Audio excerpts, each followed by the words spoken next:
મામાનું ઘર કેટલે, દીવો બળે કેટલે. કેવું મીઠું અને મધુરું આ વાક્ય લાગે છે.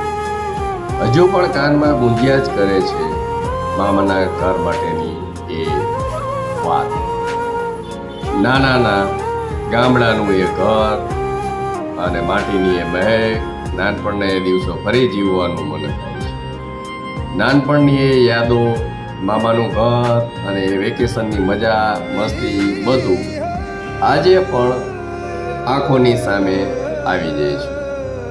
દુનિયામાં ગમે તેટલા ફરવાના સ્થળ હોય પણ વેકેશનમાં કોઈ પણ બાળકને રાત્રે 12 વાગ્યે પણ પૂછવામાં આવે કે ક્યાં જવું છે તો વેકેશનમાં પહેલું નામ આવે મામાનું ઘર.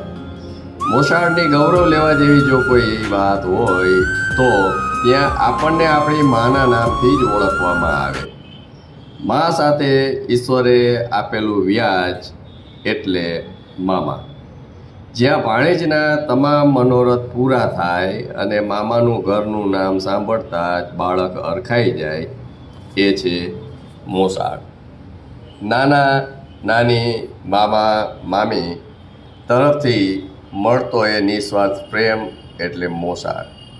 જ્યાં આપણું બધું જ ધાર્યું કરી શકીએ અને જ્યારે સમાચાર મળે કે બેન અને ભાણેજ આવે છે ત્યારે પોતાના તમામ બનતા પ્રયત્ન કરી અને એમના માટે બધી વ્યવસ્થામાં ગોઠવાઈ જાય નાના અને નાની.